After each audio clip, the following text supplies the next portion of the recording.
Welcome to the participants from the Guyana for this SDP 1 course titled Management of Open and Distance Education.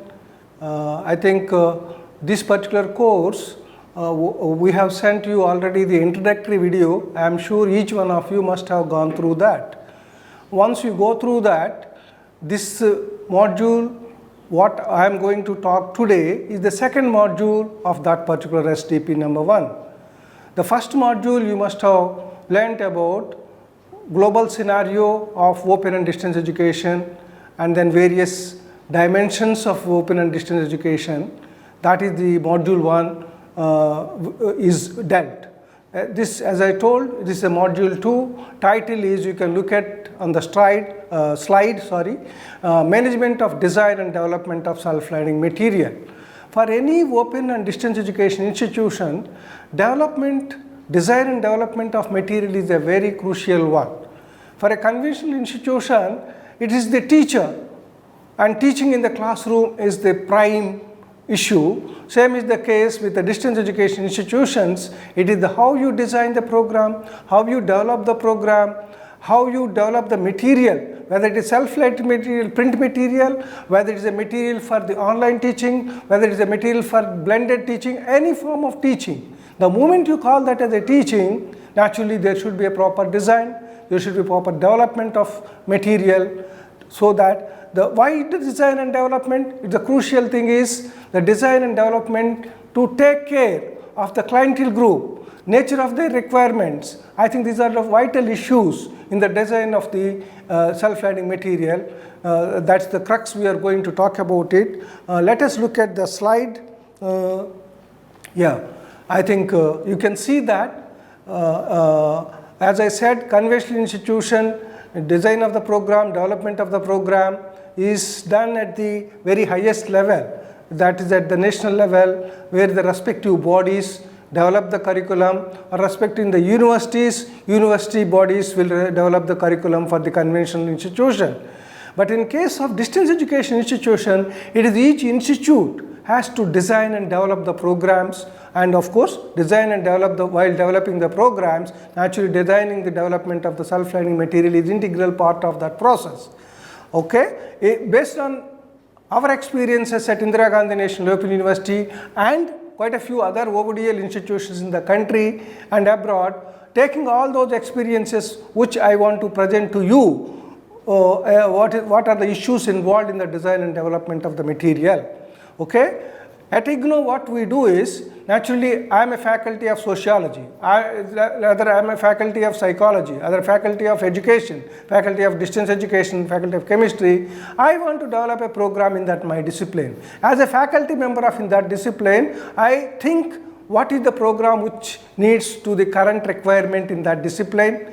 Is the program which I am going to design and develop, will it take care of the current needs in the discipline, or the program which within that discipline, the area which I am proposing, the program which I am going to cater to the target group, all those issues I as a faculty member visualize and conceptualize the whole program.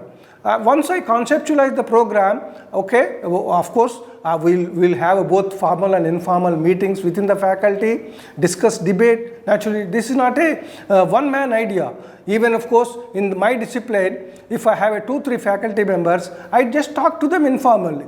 Is this idea, I want to develop a undergraduate program, I want to develop a PG program, will it take care of the current requirements in that area? I think that discussion will give a strength.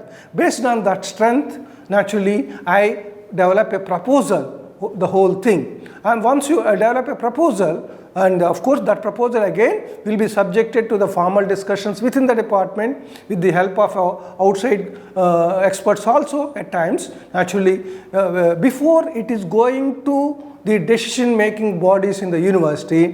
One should be very foolproof, one should be very thorough with the proposal. Yeah, this is a BSc program I want to develop, or this is a BA program I want to develop, or this is a master's program I want to develop, and then who are the target group, what is the curriculum, what is the syllabus, and what are the media mix, whether it is self-learning, whether it is online learning, e-learning, all those issues will be covered in the proposal which I have generally developed, and that proposal along with the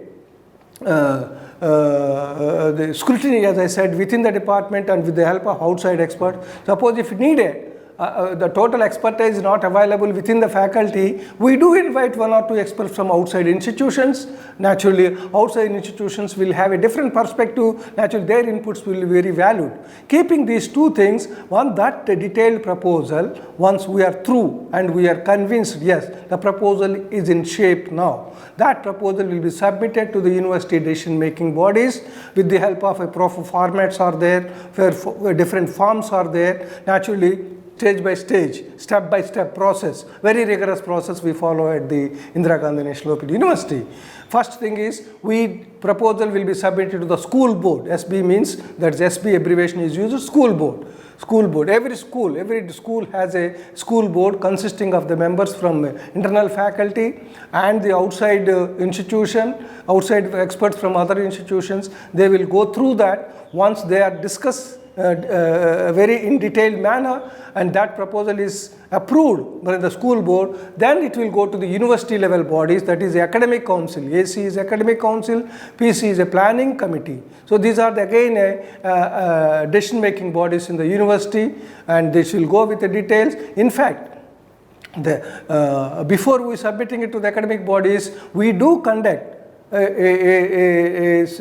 you call the need assessment survey also, whether this program is the need of the hour, is the need of the society, and that survey, and who will be your target group. Yet the survey also will give a strength along with the proposal while I am submitting to the decision making bodies. I think that is how the process is, a rigorous process is followed. I think let us move to the next slide. Once you get the approval of the decision making bodies, as I said, that is a very rigorous process. From the school level, school board has to be approved, then it will go to the academic council, it will go to the planning committees to look into the planning dimensions or financial resources required for the program. Ultimately, it will be approved by the academic council at the university level.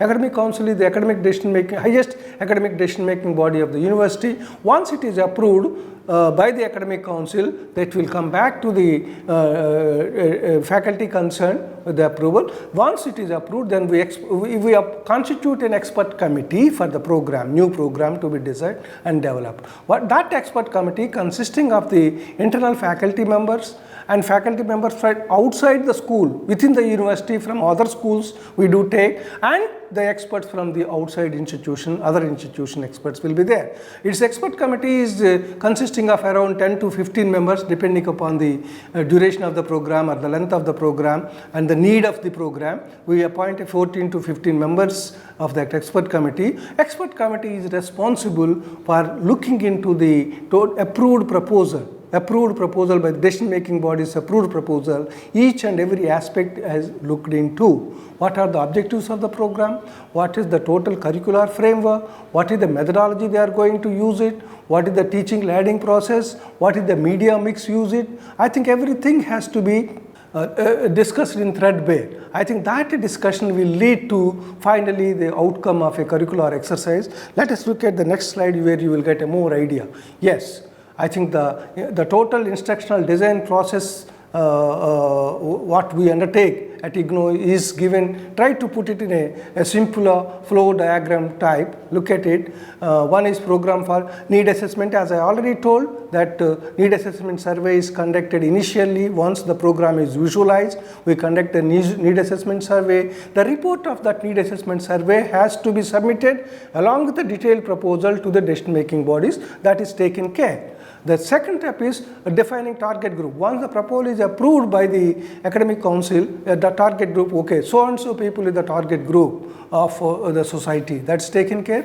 Then the expert committee's role starts here. What courses you are going to offer in the particular program? What are the titles of it? What are the changes needed? If they feel that, okay, this particular course is not very relevant here, can we substitute that course with another title? That suggestions do come from the expert committee.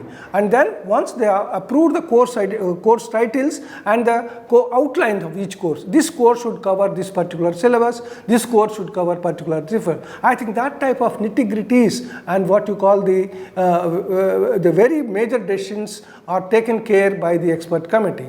Once the course outline is decided, then come to the design of the program. What is the design?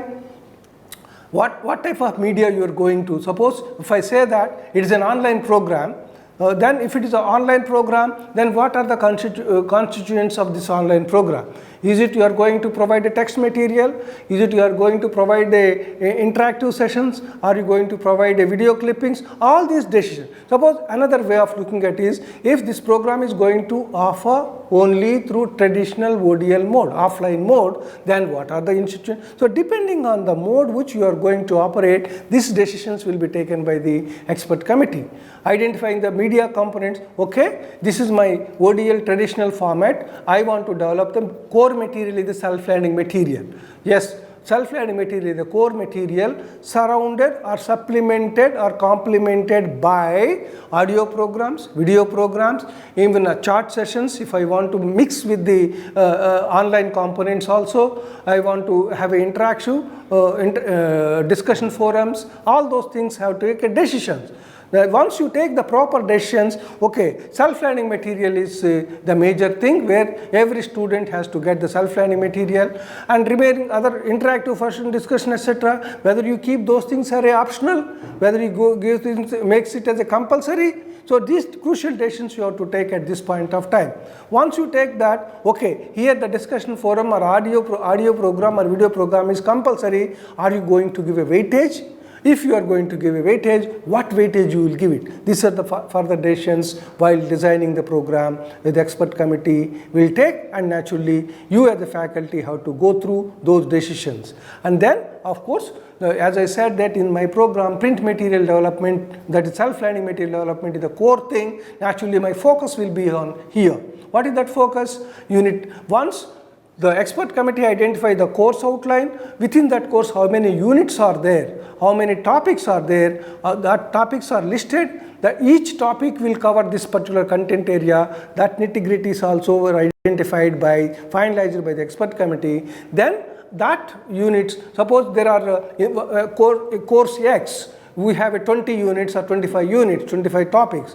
Naturally, as a faculty member alone, I cannot write it. I have to depend on other faculty within the department or outside institution. Naturally, that allocation of the units to be given for writing to the others or internally. Once we give it for writing, we inform that course writer that these are my requirements, these are my needs, these are my target group. Once you specify all those details, naturally you will, your course writer, unit writer will be in a better position to mold to your requirement. If you don't communicate, naturally you cannot expect them to do all those things. Once the course writing is over by the various course writers, naturally after that the editing at the various stages, very rigorous editing at various stages, because 20-25 course writers writing particular course, it's not easy because there may be repetition, there may be overtaking, there may be gaps, there may be factual errors, all those things will be there.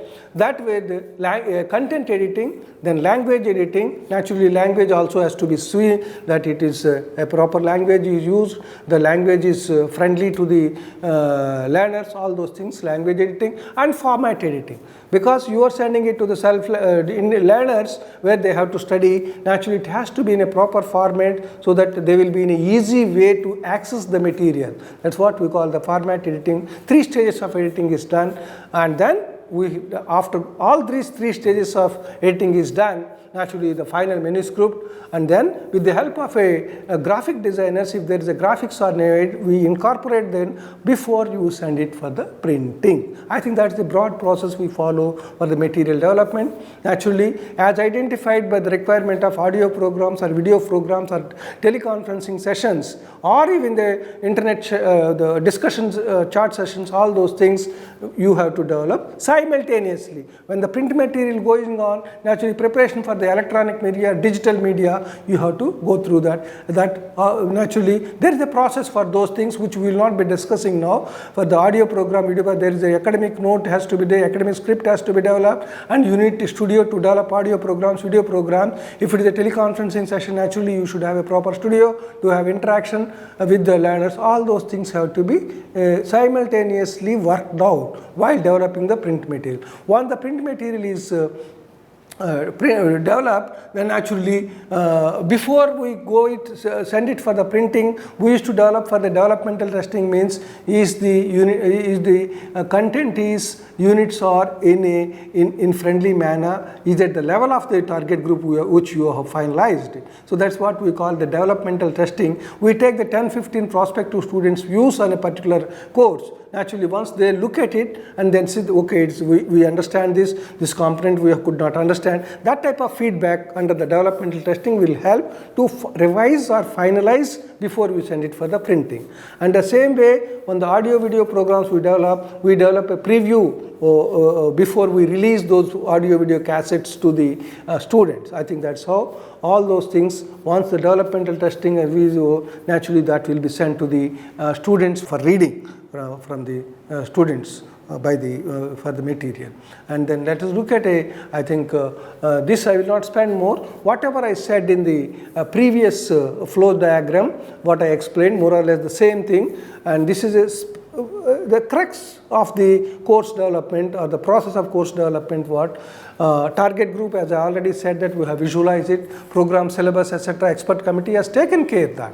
And the structure of the program, every program at IGNOU will have a number of courses. Each course will have a number of blocks, and each block or a booklet will have a number of units. I think those units are written by the workers, written by the course writers. I think that's where the content is really presented by the course writer. That naturally we start with introduction, we start with objectives for each unit and each topic, and objectives generally in a very sequential form consisting of all the domains of the that is the three domains, the cognitive, that is psychomotor, and the affective domain. All the three domains will be taken care. I think once we write the material, and then of course to create interactivity within the material, we give the self-assessment questions or self-check questions. Actually, as a classroom teacher, you keep teaching and ask the students whether they are following it or not. This is a universal procedure which any teacher does anywhere of in the globe. It's not only in my classroom or in our classroom, that a real teacher, a good teacher, keep on interacting with the students while asking questions. I think the same way, naturally distance learner will not have the teacher in front of you, only the distance learner have the material with him or her. So naturally these questions which I build in the course material, self-learning material, will help the student for interaction with the teacher or with the material rather. I think that's how developed unit including illustrations, etc. All those things will be taken care. What are the illustrations needed? That with the help of a designer we do it. And then of course once the unit is finalized, naturally that I told that developmental testing generally undertakes it. Depending upon the time, developmental testing requires a bit of time to see that prospective group and then take the feedback from that may need time. But and then the assignment, etc., specific support services, or the assignments, finalization and support services, what support services you are going to give it. Are you going to, suppose if it is a practical based program, are you going to provide a practicals at which places? Actually, is it the study center, is it the regional center or the headquarter? These are the decisions you have to take under the support services while finalizing it. And assignments, how many assignments in each course? How many assignments? Is it a practical assignment? Is it a theoretical assignment? These are all the crucial decisions which we will take. I think in brief, maybe these things what I presented in the brief video maybe require a detailed interaction. Of course, we will be sending the material concerned to you, and we will be having the interaction through the discussion forum, and then of course chat sessions, etc., where you express your queries. With this, let me conclude this particular video program on the design and development of self-study meeting, and thank you very much for hearing patiently. We will have certainly the more discussion based on that video. Thank you very much.